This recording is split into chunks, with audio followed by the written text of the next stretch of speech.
Heckington Mill, near Sleaford in Lincolnshire, is the last surviving example of an 8-sailed windmill in the country and is justifiably Grade 1 listed.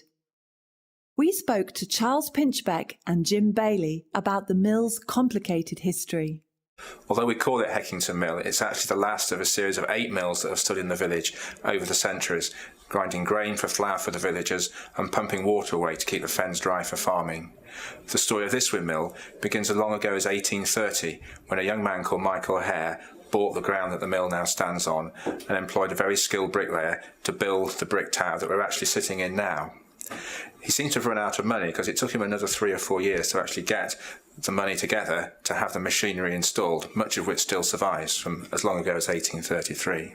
The mill took several years to build, and we know that during that period Michael Hare tried to sell the mill, but didn't. But by the time the mill was finished, he was dead. Said he was 29 when he died. That left a young widow. They'd had 4 children, only one survived. But there she was, a widow with a windmill that she couldn't operate. I think there may have been female millers in the 1830s, but she wasn't one of them. And so she had a mill, which was basically all of her capital tied up in something that she had no use for. The story I tell is possibly slightly embellished, although it is based in fact. Shortly after her husband's death, there was a knock on the door, and it was a man by the name of Nash, Slighthole Nash. And he said something to the effect of, "I understand you're a widow and you've got a windmill." "Well, I'm a miller, and I'm single." But whatever he said, we know that Slighthole Nash did come, and he came a-courting. They married, they had children. So it was a marriage that was blessed. She was 29 when they married. He was an older man. He was 65, and in 1830, 65 is very old. But as I said, they had children, so clearly it was a marriage that was successful. But of course, being that much older, inevitably he died first. You have to understand the property law at the time. When a woman married, all of her property passed to her husband, so the mill passed into the Nash family. When he died, it didn't go back to her, but went to his eldest son, which I understand was from a first marriage. So the Hares are no longer involved in the mill. It's now owned by the Nash family. They had the mill until the 1890s. We understand it wasn't particularly well looked after, and we know they tried to sell it. But by 1890, the mill was leased to a chap by the name of Marshall, and he was complaining about the material state of the mill, prophesying that something bad was going to happen, and this money was spent on it. And needless to say, something bad did happen. In March 1890, there was a storm, a very, very severe storm, with records of whirlwinds in the area around York. But even here, some 70 miles to the south, the wind was very severe and changed direction very rapidly. A mill needs to face into the wind, one, to be more effective, but more importantly, to ensure the cap doesn't blow off, because the cap sits on the top of the tower and is held on simply by gravity. And of course, a bulk of the weight is in the sails to the front of the tower. So if the wind changes direction very rapidly and the mill cap doesn't follow it, driven by the fantail, there's a great risk of the cap simply blowing off, and that's what happened. During the storm, which was very severe, the fantail broke. It came out of gear. Wind changed direction, so coming from the back, simply tipped the cap and the sails off the tower.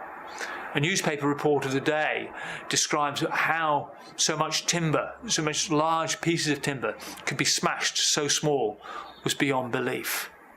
And it damaged the house and the cart shed around the mill as well. By 1890, the profitability of milling wheat was diminishing. And in truth, the catastrophe that befell the mill would have seen the end of it, but for one thing. A man by the name of Pocklington, John Pocklington. He too came from a Lincolnshire windmilling family.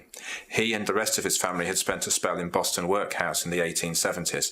He came out at 14 and was apprenticed to another local baker. A very enterprising man, he wanted to set up on his own account, and he went into one of the local merchants in Boston and asked for a bag of flour on trust.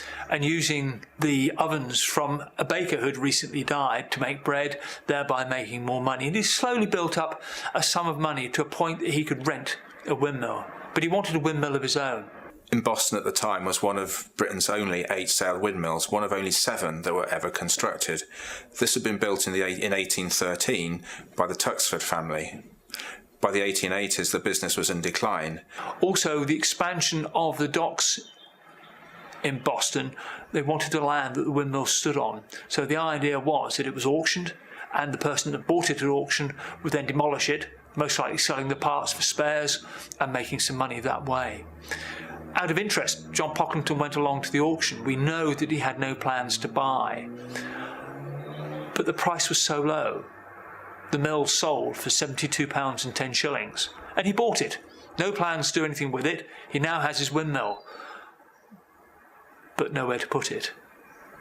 Just 2 weeks later, he met Joseph Nash, the last of the Nash family that owned the windmill here in Heckington. They got talking, and clearly there was a deal to be done. That very day, John Pocklington took the train from Boston here to Heckington to look at the ruined windmill. And he bought it, paying some £200 for it. Plus the £72 and 10 shillings he paid for the mill to be demolished in Boston. And a year of his life, part-time, and he dismantled the mill in Boston, brought all of the equipment across, including the sails, in a horse and cart. And using a local millwright, he rebuilt the mill and operated again successfully, milling wheat, and later using it to power a sawmill, which was built adjacent to the mill, and also for mixing cattle feed. Moving to Heckington was the beginning of a very successful period of John's life. Using the leftover bricks from Tuxford's mill, he built the house that now stands next to the windmill and lived there with his family. He and his family are recorded in a photograph taken around 1910 by a photographer from Heckington, who later went on to marry his eldest daughter, Susanna. When he died in 1941, his sons and grandsons were all established as farmers or millers, and he left a personal fortune of £250,000, an amazing figure for a man who started his career with nothing but the clothes on his back. In 1974, the mill became the property of Lincolnshire County Council, who returned the mill to full working order, being successfully run for the first time in 40 years on the 12th of May 1986. The mill is run by the Friends of Heckington Windmill, who are a voluntary group of enthusiasts, including guides, shop staff and a team of millers.